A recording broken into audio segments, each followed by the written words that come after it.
Appreciate it, Chris. So finally, we're looking at how Qlik can help an agile supply chain in the high-tech industry.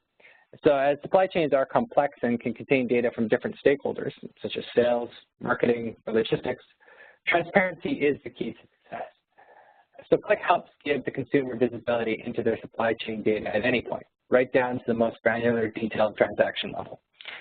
So what I leave you today with is showing you how Qlik is able to combine data from multiple different sources across your organization, all in one location using our associative indexing engine, essentially giving your users the ability to have actionable insight and to see stories in their data that might have been hard to find from their siloed data sources. So as I open up a supply chain application from scratch, I'm going to be connecting into a few different sources of data, SQL Server, into an Access database, and even some data from Excel. So as I click on the button from Add Data from Other Sources, we get to view the different types of connections to data sources.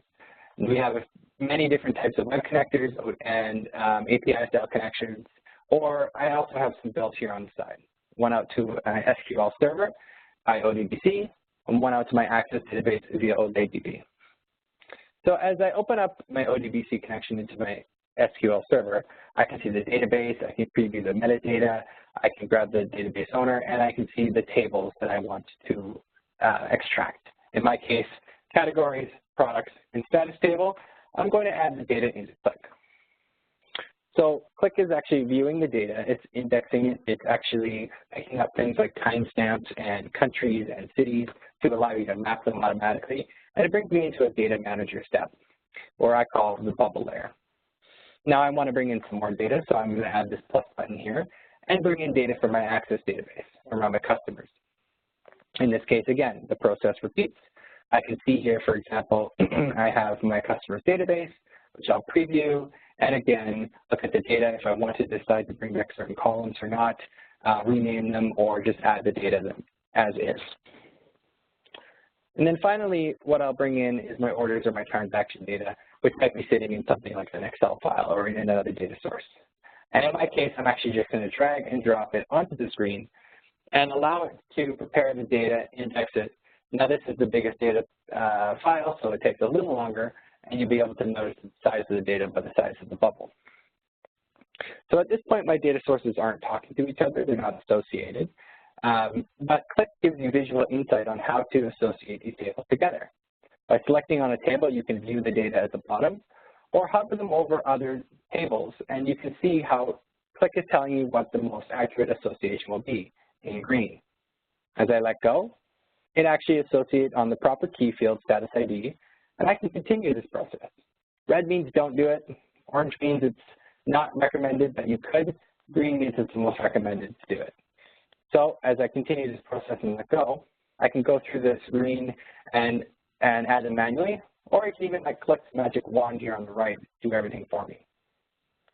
Now all of my tables are associated, they're linked together, and when I push the Load Data button, Qlik is now going out to the sources of data, the SQL Server, Access, and Excel, extracting, indexing the data, making it fully searchable, compressing the data, and allowing me to build my visual layers of my charts, my graphs, my tables within the Qlik application itself. So it's created my search index, and it allows me now to actually edit the sheet. So if you are interested in looking at how applications are built on your own data, feel free to contact myself or Chris or your account manager to get more information on how this is done. But I'll quickly put together an application here just to show you what a visual view of the data might look like. And as I'm adding in right now, we can just drag and drop field names onto the screen as selection boxes. I decided I'm going to do a few of these just here at the top. And on the left, what we're looking at are represented with, for example, all the different charts and graphs that we're allowed to work with, custom objects, so with different extensions and additional charts and graphs that you can download, master items, which are a governed library, where you can put defined dimensions or expressions in the library, as we saw before, and then our fields list, which I just used to drag in. So what I'm going to build out is just a few charts and graphs, maybe a bar chart here. I'll throw a key performance indicator up top, maybe resize it. Qlik is very snap to grid, so as you see, it's very easy to reposition charts as I need. Maybe I'll throw a map here in this bottom corner, and maybe a table maybe at the bottom here. So now I can add in some data.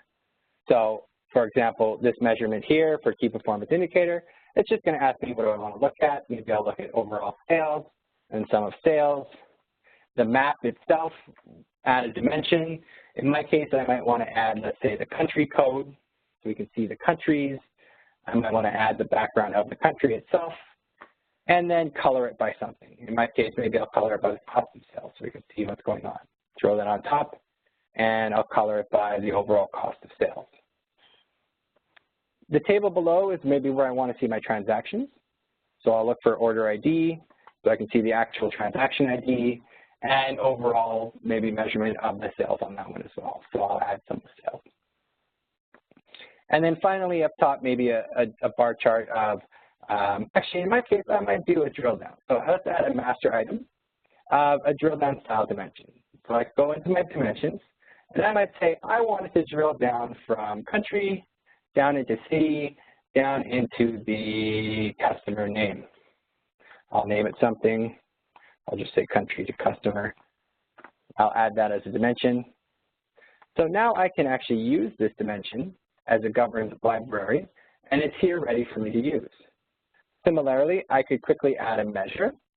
I might add a governed library measure. Let's just do something pretty quick here. I'll do what we did before, maybe sum of sales, insert that. And as you can see here, you can build that as simple or as complicated expressions as you want and build them out, and it will actually script it for you. So I may do sum of sales, my sum of cost of sales. For all intents and purposes, I'll just call this profit. And now I have that as a library to use. So again, I can either go my country down to customer as my drill down. As a measurement, I can see I built that profit expression here. I'm going to use that. And very quickly, I get some view into my data.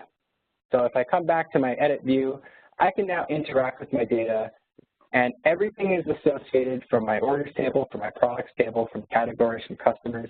And I can view insight into all of my customers to see how much sales, like Too Hot For You or iFashion as one of our main customers, and the order that they actually had from their order level.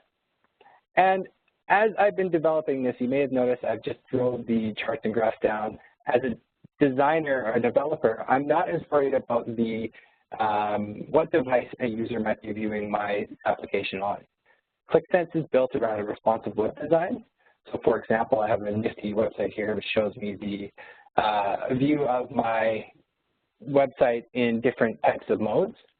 So if I move QlikSense from that view over here into one of these different types of views, it just takes a moment here, but you'll actually be able to see Qlik in a different, how it might look on different types of cell phones or a tablet or on a computer screen itself. And it optimizes for each device, as you can see here, either in a kind of a narrow mode or in an individual mode, and you can switch back and forth to see kind of how that might look.